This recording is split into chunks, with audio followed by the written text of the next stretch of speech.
ரொம்ப ஆபத்தான ஒரு விஷயம். அவங்க எதிர்த்தது வந்து ரொம்ப மோசமான ஒரு விஷயம். 23,000 கோடி வந்திருக்கு. அதில் 2,300 கோடி தான் சர்ச்சுக்கு செலவாயிருக்கு. பணம் வெளிநாட்டிலேருந்து வர்றது எதுக்காக இருக்கணும்? ஸோ மோடி என்ன பண்ணுறாரு? நிறைய பில்லை பாஸ் பண்ணிட்டாரு. எஃப்சிஆரை பொறுத்த வரைக்கும் அவர் என்ன பண்ணுறாரு? அதை ஜாயிண்ட் பார்லிமெண்ட்ரி கமிட்டிக்கு கொடுக்குறாரு. கிட்டத்தட்ட 33 பேர் உட்கார போகிறாங்க. மழைக்கால கூட்டத்தொடருக்குள்ள டிசம்பர் 3வது வாரம் அவங்க வந்து ஒப்படைக்கணும். ஒரு மதம் சார்ந்த ஒரு அற்புதமான நூல் இருந்ததுன்னா அது குரானாக இருக்கட்டும், பைபிளாக இருக்கட்டும், கீதையாக இருக்கட்டும், எதுவாக இருந்தாலும் அது நல்லதை தான் சொல்லும். அது வேற விஷயம். ஆனால் நடந்தது என்ன அப்படின்னு நீங்கள் கேட்டிங்கன்னா, ஒரு எம்எல்ஏ மாதிரி ஒரு தொகுதிக்கும் 60 தேவாலயம், ஒரு தொகுதிக்கும் 6,000 ஜப வீடு. இவங்க தான் மெயின் ஒர்க்கர்ஸ் இவங்க தான். கோயம்புத்தூர்லேயே வெற்றி பெறுறாரு. அந்த கோயம்புத்தூர் மக்களை பார்த்தா எனக்கு சிரிப்பு தான் வருது. அந்த கொங்கு மண்டலத்துக்குன்னு ஒரு பாரம்பரியம் இருக்கு. அதுக்கு எடுத்து தொலைச்சு அவர் வெற்றியே பெறாரு. அது வேற விஷயம். பப்ளிக் ப்ராசிக்யூட்டரா யார் வரணும்னு இவர் சொல்றாரு. எனக்கு இவர் வேணாங்க, இவரை போடுங்கிறார். 37.78 லட்சம் கோடி இன்வெஸ்ட்மெண்ட் வந்திருக்கு கடந்த 10 வருடத்தில். உத்தரப்பிரதேஷ் பெரிய மாநிலம்னு கதை விடக்கூடாது. உத்தரப்பிரதேஷ் ஒரு ஜங்கிள் ராஜ் இருந்த ஒரு இடம். அங்க வந்து இன்வெஸ்ட்மெண்ட் பண்றதுங்கிறது வந்து தமிழ்நாடு வந்து திமுகவோ அதிமுகவோ விஜயோ அதை பற்றி கவலைப்படாதீங்க. திமுகவா இருந்தா டார்சான் மாதிரி காட்டுல இருந்து வெளில வந்தோடனே அடிச்சுக்கும், எல்லாத்துக்கும் பெருசா பேசும்.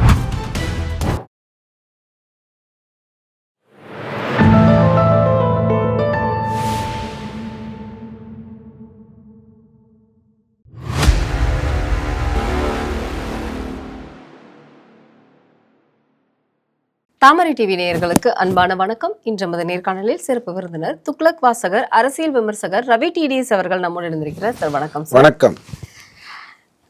சுதந்திர தின நல்வாழ்த்துக்கள் சார். 80வது சுதந்திர தினம். மழைக்கால கூட்டத்தொடர் நிறைவடைந்தது. இதுல வந்து 12 முக்கியமான மசோதாக்கள் வந்து மத்திய அரசாங்கம் வந்து நிறைவேற்றி இருக்கிறது. இதுல முக்கியமாக பார்த்தீங்க அப்படின்னா இந்த நீட் எதிர்ப்பு, எஃப்சிஆர்ஏ அப்படின்னு சொல்லிட்டு ஒரு நீட் எதிர்ப்பு இல்லை, நீட் லீக் இல்லை சார். இந்த மசோதாக்கள் எல்லாமே வந்து பாத்தீங்க அப்படின்னா நாங்க எதிரான தீர்மானத்தை நிறைவேற்றுகிறோம் அப்படின்னு சொல்லிட்டு தமிழக அரசு சட்டசபையில் மழைக்கால கூட்டத்தொடரில் அதுவும் வந்து ஒரு முக்கியமான ஒரு தீர்மானத்தை வந்து நிறைவேற்றி இருக்கு. ஆமா. இப்போ இது எல்லாமே பாத்தீங்க அப்படின்னா தமிழக அரசு எதற்காக செய்து அப்படிங்கறது வந்து, ஏன்னா இதுக்கு முன்னாடி இருந்த ஆட்சியும் சரி இப்ப இருக்கிற அரசாங்கமும் சரி எதற்காக இதை எதிர்க்கிறாங்க அப்படிங்கிறதுக்கான கேள்விகள் இல்ல. இந்த 12 மசோதாக்கள் மட்டும் வந்து பாத்தீங்க அப்படின்னா தமிழக அரசு மட்டும் எப்பவும் போல எதிர்த்துக்கிட்டே இருக்கு. நீங்க எப்படி பாக்குறீங்க? எஃப்சிஆர்ஐ மட்டும் எடுத்துக்கோங்க. ரொம்ப ஆபத்தான ஒரு விஷயம். அவங்க எதிர்த்தது வந்து ரொம்ப மோசமான ஒரு விஷயம். 23,000 கோடி வந்திருக்கு. அதில் 2,300 கோடி தான் சர்ச்சுக்கு செலவாயிருக்கு. பணம் வெளிநாட்டிலேருந்து வர்றது எதுக்காக இருக்கணும்? சர்ச்சு மெயின்டைன் பண்ணுறதுக்காக இருக்கலாம், மக்களை மதம் மாற்றுவதற்கு கூட செய்யலாம், அது அவங்களுடைய உரிமை. சர்ச்சை இன்னும் நேர்மையாக நடத்தி, இன்னும் மருத்துவமனைகளை கொண்டு வந்து பள்ளிக்கூடங்களை நடத்தி அந்த மாதிரி பண்ணலாம், தப்பு இல்லை. ஆனால் 23,000 கோடியில் 2,300 கோடி மட்டும்தான் இதில் வந்திருக்கு. கூடங்குளம் எதிர்ப்பிலேருந்து நீங்கள் பார்த்தீங்க அப்படின்னு சொன்னால், கூடங்குளம் எதிர்ப்பாக இருந்தாலும் சரி, தூத்துக்குடியில் நடந்த அந்த ஸ்டெர்லைட்டில் குறிப்பிட்ட மதம் சார்ந்தவங்களுக்கு மட்டும் இதய நோய் வந்து அந்த ஒரு போராட்டம் நடந்ததாக இருக்கிறதா இருக்கட்டும், அல்லது ஆன்டி சிஏஏ ஆன்டி என்ஆர்சி போராட்டங்களாக இருக்கட்டும், அல்லது நீட்டு சார்ந்த ஒரு போராட்டம், அல்லது எஸ்ஐஆர் சார்ந்த ஒரு கதைகள் உங்கள்கிட்ட சொன்னது. இப்போ பேசிக்கிட்டு இருக்கிறது வந்து எஃப்சிஆர்ஏக்கு எதிராகவே நாங்கள் பேசுகிறோம் அப்படின்னு. இதில் எஸ்ஐஆரை மட்டும் நீங்கள் எடுத்துக்கிட்டிங்கன்னா உங்களுக்கு என்ன புரியும் அப்படின்னு சொன்னால், இறந்தவர்களை நான் நீக்கிறதுனால எந்த பாதிப்பும் வரப்போகிறதில்ல. சொல்லப்போனால் வாக்குங்கிறது ஒரு உரிமைங்கிற ஒரு எண்ணம் வரும். வந்துச்சுன்னா இன்னும் வாக்களிப்பு அதிகமாகும். அதுதானே நடந்தது. ஸ்டாலின் ஐயா சொன்ன மாதிரி பெண்கள் ஓட்டெல்லாம் போயிடும், எஸ்சி எஸ்டிக்கெல்லாம் ஓட்டு போயிடும், எல்லோரும் மத்தியானம் போய் பராசக்தி படம் பார்ப்பாங்க. இல்லையே, ஒழுங்காக எஸ்ஐஆர் நடந்தது. அதே மாதிரி தான் அவங்க அந்த எஃப்சிஆருக்கு வராங்க. எஃப்சிஆர்ஐயில் மட்டும் ஒரு பிரச்சனை என்னென்னா, கிட்டத்தட்ட 22,414 அமைப்புகளுக்கு வந்து அதனுடைய சான்றிதழ்களை நீக்கியிருக்காங்க. அதில் 15,390 வந்து நிறுவனமாக இருந்து சான்றிதழ் நீக்கப்பட்டது. இப்போ இவங்கெல்லாம் திருப்பி வந்து நான் ரெனியூ பண்ணுறேன், ஏன்னா எனக்கு ஃபண்டு வர ஆரம்பிச்சிருச்சு, ராகுல் காந்தி போய் அமெரிக்காவில் பேசிட்டு வந்துட்டாரு அப்படின்னு சொல்கிறதாக இருந்ததுன்னா, இவங்க என்ன சொல்கிறாங்க, காரண காரியங்கள் தெளிவாக இல்லைன்னா நான் வந்து அதை தூக்கிடுவேன். இப்போது 13,520 கோடி 2019 22 வரைக்கும் 2022 வரைக்கும் குறிப்பிட்ட சில நிறுவனங்களுக்கு மட்டும் இந்த மாதிரியான சான்றிதழ் நீக்கப்பட்டவங்களுக்கு வந்திருக்குங்கிறதெல்லாம் பெரிய பெரிய ஸ்டாட்டிஸ்டிக்ஸ். இதை பார்த்து தான் நம்ம பயப்படுறோம். இல்லைங்க, எஃப்சிஆர்ஏல வந்து கட்டுப்பாடு வேணும், இது ஒன்றும் பெரிய விஷயம் இல்லை, உலகம் பூரா இருக்கிற எல்லா நாடுமே இந்த மாதிரியான ஃபாரின் அமௌண்ட் வர்றதுங்கிறத நம்ம தடுக்கத்தான் வரும். ஜெயலலிதா அம்மா உங்களுக்கு ஞாபகம் இருக்கும், சுனாமி வந்தபோது எனக்கு பணம் எதுவும் வேணாங்க, நாங்கள் பார்த்துக்குறோம் அப்படின்னு சொன்னதனுடைய நோக்கமே உங்களுக்கு ஞாபகம் இருக்கும். நாகப்பட்டினம் அந்த மாதிரியான இடத்துக்குள்ளே தான் அது நடந்ததுங்கிறது உங்களுக்கு. ஸோ இதெல்லாம் ஒன்றோட ஒன்று கோடிட்டு பார்த்து எடுத்தோம் அப்படின்னு சொன்னால் 14,491 நிறுவனங்கள் மட்டும்தான் நேர்மையாக ஆக்டிவாக எதற்காக தொடங்கப்பட்டதோ அந்த காரணியங்களோடு நடக்குது. மற்றது எல்லாமே ஃப்ராடு தான் அப்படிங்கிறது தான் எஃப்சிஆர்ஏல. மோடி என்ன பண்ணுறாரு, நிறைய பில்லை பாஸ் பண்ணிட்டாரு. எஃப்சிஆர்ஏ பொறுத்த வரைக்கும் அவர் என்ன பண்ணுறாரு, அதை ஜாயிண்ட் பார்லிமெண்ட்ரி கமிட்டி கொடுக்குறாரு. கிட்டத்தட்ட 33 பேர் உட்கார போகிறாங்க. மழைக்கால கூட்டத்தொடருக்குள்ளே டிசம்பர் 3வது வாரம் அவங்க வந்து ஒப்படைக்கணும். ஜேபிசி பொதுவாக எப்படி நடக்குங்கிறது உங்களுக்கு தெரியும். அதாவது வந்து உண்மையை சொன்னால் ஜேபிசினால் எந்த பிரயோஜனமும் இல்லை. 543 பேருக்கு பதிலாக 33 பேரோட பேச போகிறீங்க. 33 பேரில் ஒருத்தர் டம்ளர் உடைப்பார், ஒருத்தர் கிளாஸை உடைப்பார், ஒருத்தர் கோவப்படுவார், ஒருத்தர் சொக்காய் கிழிச்சிப்பார், எல்லாம் நடக்கும். நான் சொன்னதை நீங்கள் கேட்டுக்கல அப்படின்னு சொல்லுவாங்க. அது சாதாரணமான ஒரு விஷயம். பட் பாஸ் ஆகிடும். பாஸ் ஆகலைன்னா மிகப்பெரிய ஆபத்தை நோக்கி நம்ம இன்றைக்கி கூடங்குளம் என்ன தப்பு நடந்துச்சு, அத்தனை பெரிய போராட்டம் நடந்தது. இன்றைக்கி அதனால் ஏதாவது ஒரு பிரயோஜனம் இருக்கா? நீங்கள் ஸ்டெர்லைட்டை மூடினதுனால மட்டும் தமிழ்நாட்டுக்கு எவ்வளோ பெரிய பாதிப்பு வந்ததுங்கிறது வந்து காப்பர் விஷயத்தில் அதுக்குன்னு புத்தகங்களே இருக்குது.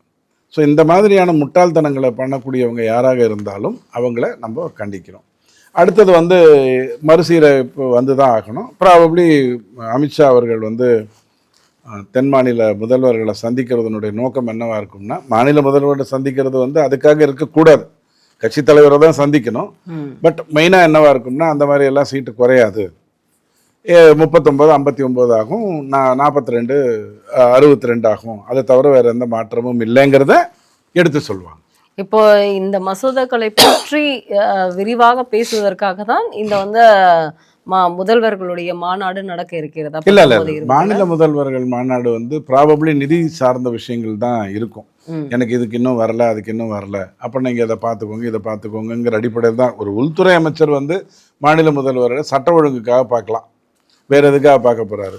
மேக்சிமம் இந்த மாதிரியான விஷயங்கள், இதில் ஃபண்ட் வராதனால இதை பண்ண முடியல, அது பண்ண முடியல அப்படின்றத விவாதிக்கலாம். ஒரு விதத்தில் இந்த சம்பந்தம் இல்லாட்டியும், முதல்வருக்கு நேரடி சம்பந்தம் இல்லாட்டியும், இந்த மறுசீராய்வில் வந்து இந்த மாதிரியான விஷயம் உங்களுக்கு எந்த விதத்துலையும் சீட்டு குறையாது. தென்னகத்தில் வந்து நிறைய வெற்றி பெற்றிருக்கோங்கிறதுனால இந்திரா காந்தி அம்மா 71ல் தேவைக்கு அதிகமான சீட்டு கொடுத்துட்டாங்க. அதை நான் இப்போ குறைக்க போகிறதில்ல. ஆனால் மற்ற இடங்களில் அது தேவைப்படுது. ரொம்ப சிம்பிள். தமிழ்நாட்டிலே எடுத்துக்கிட்டிங்கன்னா 10 கான்ஸ்டுவன்சியில் 10 லட்சம் போட்டிருக்கு, 10 கான்ஸ்டுவன்சியில் 6 லட்சம் போட்டிருக்கு. 6 லட்சம் வெற்றி பெறவனு ஒரு எம்பி, 10 லட்சம் வெற்றி பெறவனு ஒரு எம்பின்னா இவன் எவ்வளோ கடுமையாக உழைக்கணும்னு ஒன்று இருக்கு இல்லையா? இவன் போய் ரீசார்ஜ் உழைச்சதுனால தான் வின் பண்ணுறாங்கிறது ஒரு பக்கம் இருந்தாலும் நாளைக்கு உழைச்சிக்கிட்டே இருக்கணும். அப்போ அதை இந்த 39 59 ஆகும்போது என்ன ஆகும்? அந்த 10 மாநிலங்கள் இருக்கு இல்லையா, 10 லட்சம் 9.5 லட்சம் வாக்காளர்கள் இருக்கிறதெல்லாம் வந்து 7 லட்சம் 6.5 லட்சம் இருக்கக்கூடிய தொகுதியாக மாற்ற போகிறாங்க. இது ஒரு நல்ல விஷயம். தேவையில்லாமல் கூச்சலிடுறாங்கிறத தான் நம்ம பார்க்கணும். ஆனால் இப்போ அமித்ஷா அவர்களே வந்து டெல்லியில போகும் பொழுது கூட விஜய் சந்திக்கல அப்படிங்கிற மாதிரியான ஒரு செய்தி வந்தது. ஆனா உண்மையாகவே வந்து பிரதமரை சந்தித்த ஒரு தமிழக முதல்வர், நிதியமைச்சரை சந்தித்த ஒரு பிரதமர், ஆனா வந்து அமித்ஷாவை வந்து சந்திக்கவே இல்லை அப்படிங்கிறது ஒரு பேசு பொருளானது. ஆனா அமித்ஷா தான் தமிழக முதல்வரை சந்திக்க விரும்பவில்லை அப்படிங்கிற மாதிரியான ஒரு செய்தி அதுக்கு முரசொலி எடுத்துக்கிட்டீங்கன்னா, முரசொலி படிக்கக்கூடிய அளவுக்கு துர்பாகியமும் நிர்பந்தமும் உங்களுக்கு வரும்னு சொன்னா, அவ்வளோ மோசமான ஒரு வாழ்க்கை நிலையில நீங்க இருப்பீங்கன்னு சொன்னா, இதெல்லாம் இருக்கக்கூடிய ஒரு விஷயம். நல்லா புரிஞ்சுக்கோங்க. ஒரு சிஎம் செய்த ஒரு தவறு, போனா நான் எங்கெங்க போக போறேன்னு சொல்லிட்டு போறது அடிப்படையா ஒரு புரோட்டோக்கால். அவர் என்ன சொல்லிட்டாரு, எல்லாருக்கும் சொல்லணுங்கிற அவசியம் இல்லை, யாருக்கு சொல்லணுமோ அவனுக்கு சொல்லிட்டேங்க. அவர் எங்கேயாவது சொன்னாரா நான் இன்னும் நாளெல்லாம் போய் பார்க்க போகிறேன்? முதல்ல அவர் ராகுல் காந்தியை 2 முறையும் சந்திக்கலையே.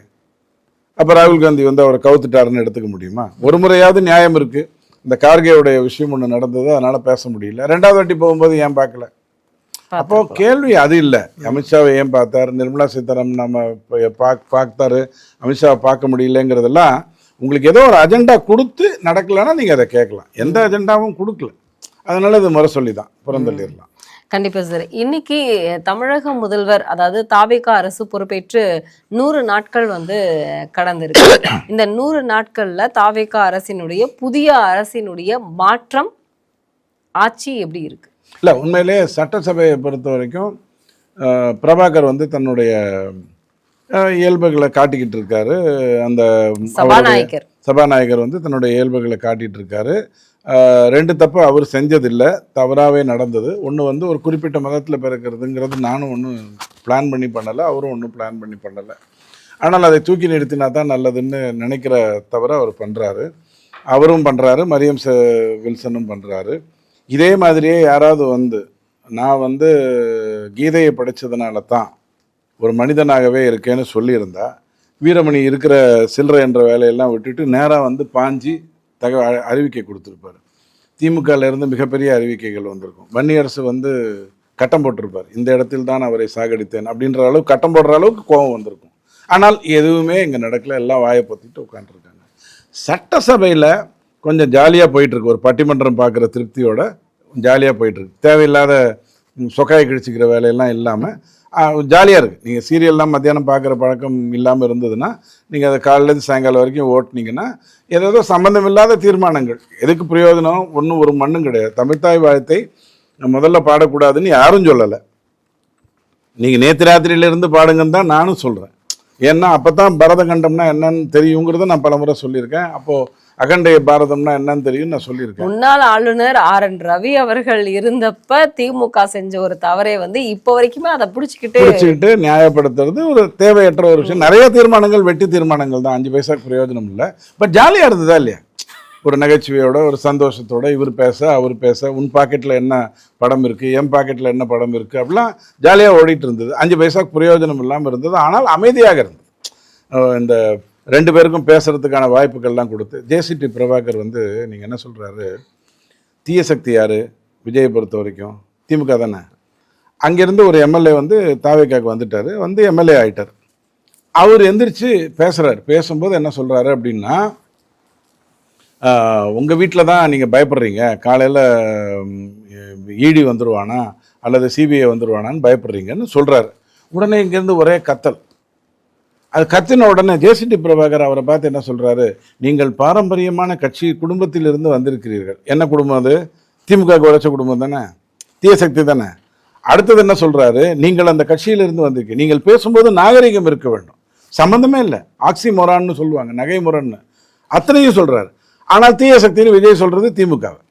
இதெல்லாம் நீங்கள் அங்கே கூர்ந்து கவனிச்சிங்கன்னா நிறையா பார்க்கலாம். விஜய் ரொம்ப மௌனமாக இருந்து இதெல்லாம் கவனிச்சிருப்பாருன்னு நினைக்கிறேன். பட் சட்டசபையில் ஜாலியாக இருந்தது, அதில் எந்த ஒரு மாற்று கருத்தும் இல்லை. மதிய சீரியலுக்கு தேவையான மசாலாக்களோட தெளிவாக இருக்கும். ஆனால் பிரபாகர் சொல்கிறாரு, இன்னைக்கு வந்து பைபிளின் படி வந்து நடந்ததுனால தான் இன்னைக்கு தாவேகா அரசு வந்து இன்னைக்கு அமைஞ்சிருக்கு அப்படிங்கிறது அவர் வந்து இங்கே மட்டும் இல்லை, அவர் நிறைய வந்து பேராயர்களுடைய திருமணத்திற்காக இருக்கட்டும், அந்த கூட்டங்களாக இருக்கட்டும், அங்கே எல்லாமே வந்து போயிட்டு தான் இருக்கிறாரு. அந்த இடத்துல எல்லாமே வந்து இதை தான் வந்து வெளிப்படையாக சொல்றாரு. அப்பாவை கூட திமுகவில் இருக்கும்போது ஒரு முறை இதை தான் சொன்னார், உங்களால் தான் நான் வெற்றி பெற்றேன் அப்படின்னு சொன்னார்.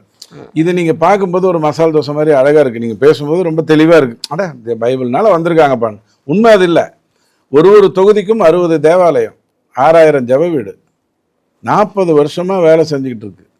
கூடகுளமாக இருந்தாலும், தூத்துக்குடியாக இருந்தாலும், தமிழ்நாட்டில் வளர்ச்சிகளாக இருக்கணுமா இல்லை வேலையாங்கிறதா இருந்தாலும், செக்குலர் ஓட்டு போடு மோடிக்கு ஓட்டு போடாதுன்னு சொல்கிறதா இருக்கட்டும், அற்புதமாக வேலை செஞ்சுக்கிட்டு இருக்கு.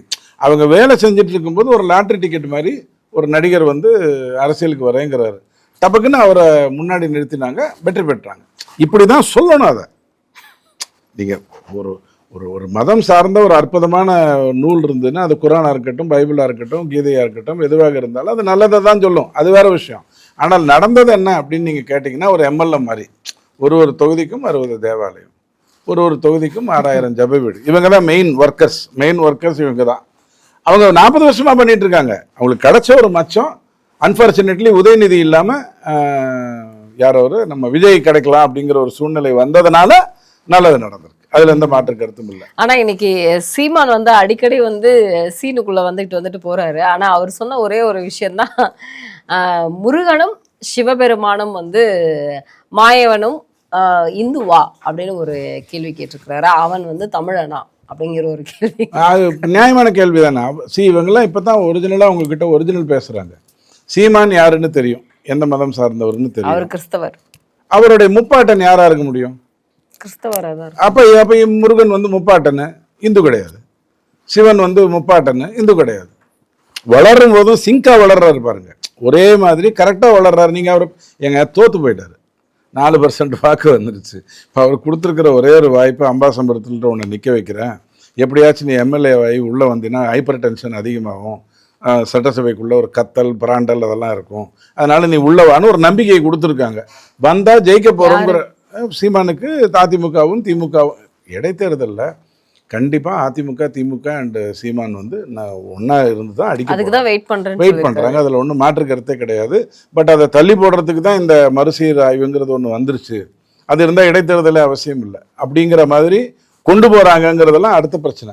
பட் அவருக்கு ஒரு நம்பிக்கை, வந்துடுவோம், சட்டசபைக்குள்ளே போயிடும். நான் ஒரு ஆள் நின்றா போகிற 100 பேருக்கு பைக்கே தேவையில்லை. அதனால் நிறைய விஷயங்கள்லாம் இருக்குது. இது நேரலை வேறு, நேரலை வேறு. அதனால தான் அவர் உளறல் ரொம்ப ஜாஸ்தி ஆகிடுது. அதனுடைய சான்றது தான் இது.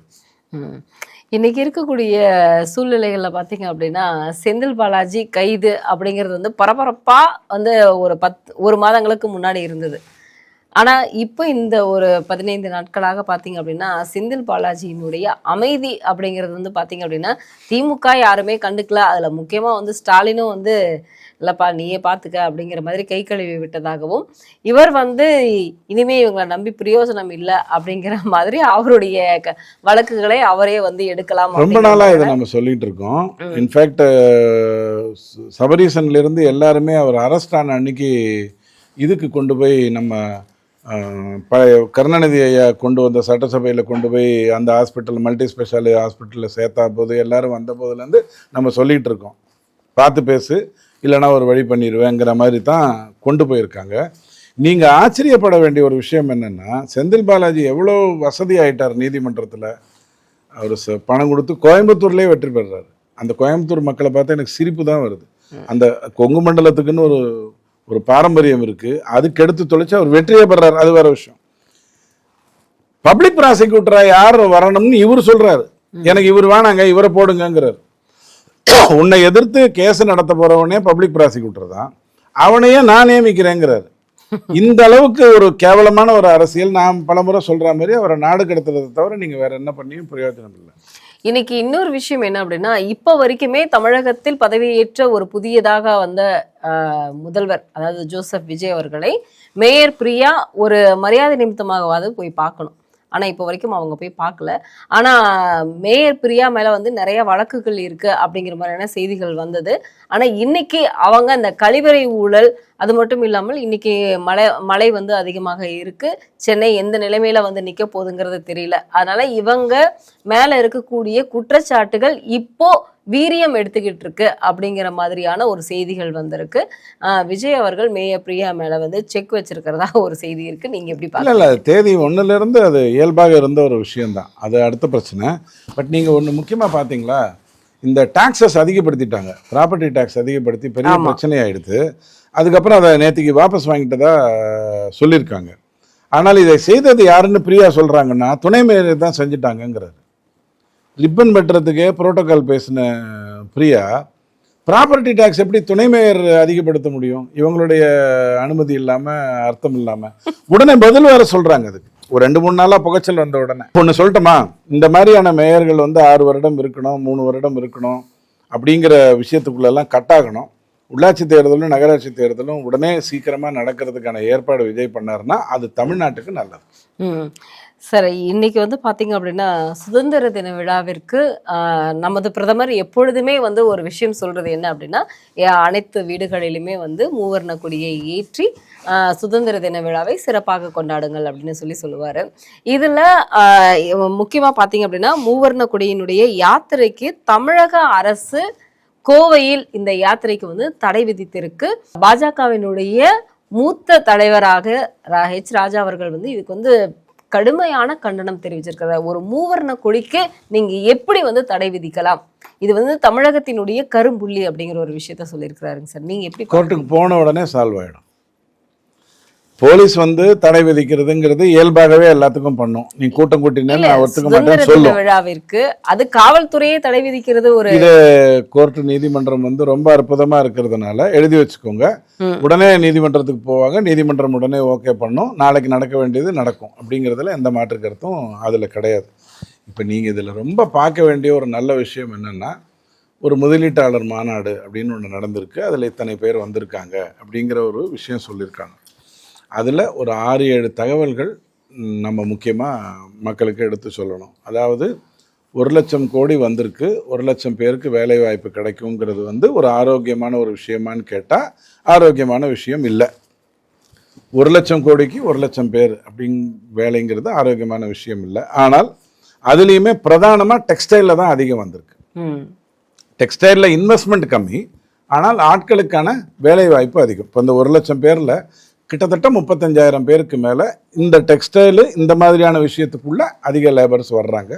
வேறாஸ் மற்ற எல்லாத்துலேயுமே லேபர் வந்து ரொம்ப கம்மி, இன்வெஸ்ட்மெண்ட் அதிகம்ங்கிற ஒரு பிரச்சனை வந்திருக்கு. இன்னொரு விஷயம் இவங்க சொல்லும்போது 19 21 மாவட்டங்கள்லேயும் இந்த இன்வெஸ்ட்மெண்ட் இருக்குது, பறந்து விரிஞ்சு தான் இருக்குது அப்படின்னு சொன்னாலும், தூத்துக்குடியில் கிட்டத்தட்ட ஒரு 6-7 நிறுவனங்கள் வந்து தொடங்கி இருக்கிறது ஒரு நல்ல விஷயம். இருக்கிறதுலையே தெற்கு மாவட்டம் கிழக்கு மாவட்டங்களை தான் மட்டுப்படுத்துவாங்க. மட்டுப்படுத்தி அதனுடைய வளர்ச்சியை தடை பண்ணால் அங்கே ஏழ்மை இருந்தால் தான் மதம் மாற்ற முடியும். ஏன்னா அதெல்லாம் கடலோர மாவட்டங்கள். மதம் மாற்றுறதுனா தான் அடுத்த 50-60 வருடத்தில் இந்தியா மீது ஒரு தாக்குதல் பண்ணணும்னா மேலே நிலம் சார்ந்த 5 நாடுகள், இந்த பக்கம் கேரளாவில் தான் எந்த மாதிரியான வளர்ச்சி வந்துட்டுருக்குன்னு உங்களுக்கு தெரியும்.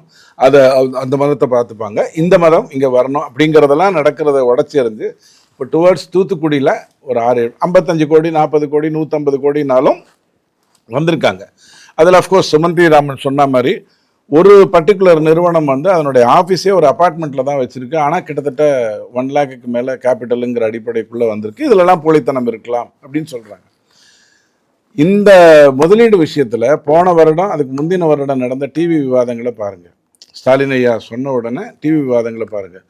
இத்தனை கோடி வந்து விட்டது, இத்தனை கம்பெனி வந்து விட்டது, ஜப்பானில் இருந்து வந்தது, ஸ்பெயினில் இருந்து வந்ததுன்னு பயங்கரமாக பலூன் ஊதிருப்பாங்க. ஆனால் இப்போ நீங்கள் நேற்றுக்கு நடந்த தொலைக்காட்சி விவாதங்களை எடுத்து பாருங்கள், யார் வந்திருக்காங்க, எத்தனை பேருன்னு சொல்லுங்கள், அந்த கம்பெனி எங்கே நடக்குது, அட்ரஸை கொடுங்க, அவங்களுக்கு ரேஷன் கார்டு இருக்கா, கம்பெனிக்கு ரேஷன் கார்டுலாம் வேணாங்க, அதெல்லாம் எனக்கு தெரியாது, எங்கே இருக்காங்க. 100 நாள் ஆட்சியில் 1,00,000 கோடி முதலீடு வந்திருக்குது தாவேகா அரசுல.